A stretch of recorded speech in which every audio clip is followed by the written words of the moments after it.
আর সময় ভাবি কি খানো এমনি করে? হুম কি খান এমনি করে? ওইটা কি?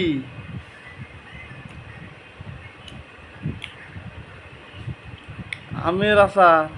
ইয়া আমের আচার। ওই টক আচার না মিষ্টি আচার?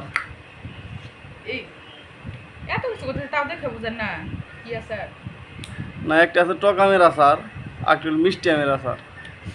না রে, টক আমের আচার। আমি আবার মিষ্টি পছন্দ করি না। কে ভাবি আপনি কি প্রেগনেন্ট? এটা আবার কইতে আছে ভাবি যখন ডাকলেন তাহলে এটা তো মনে করেন যে কনের নাই।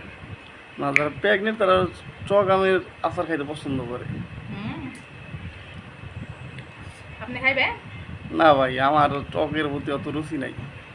আমি আরো ভাবলাম আমার আচার খাওয়া দিতে আপনারা নাকি মনে করলো লেগে কথা শুরু করলেন। না ভাই, আপনার আচার আপনিই খান, আমি আর টক খেয়ে মুখ নষ্ট করতে চাই না। চাইলে দিব গেডা। খাইলে তো দিবেন, আমি খাই মুই না, আপনি দিবেন কেমনি? আমি তো দিমই না, আপনি খাইবেন দিতে। আরে ভাই, আমি খাই মুই না। তবে একটা কি বিষয় জানেন, এই জিনিসটা যে দেখবো তার মুখে কিন্তু পানি আসে। ভাবি আমার মুখে আসে না। চাপাটা বাইরের না, ওটা মুখ দেয়া যাইতেছে। আমার মুখে আসে না, কারণ আমার টক তো পছন্দই না। হুম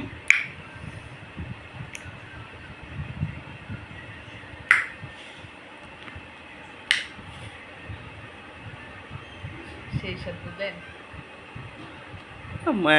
মেয়ে মানুষের কাছে আচার স্বাদই লাগে।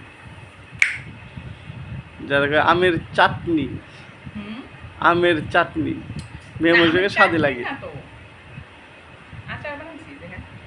ওই আচার কারে কয়, চাটনি কারে কয়? চাটনি ওই যে মনে করেন যে বানাইলে তখন খাওয়া শেষ হয়ে যায়।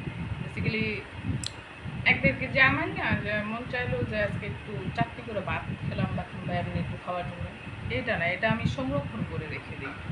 আচ্ছা, তাহলে বাজারে যে বিক্রি করে প্যাকেটের গায়ে লেখা তেঁতুলের পান চাটনি, তাহলে ওটা চাটনি হইলো কেমনি? এটা যদি চাটনি না এটা হয়, বেড়ারা ভুল লেখে।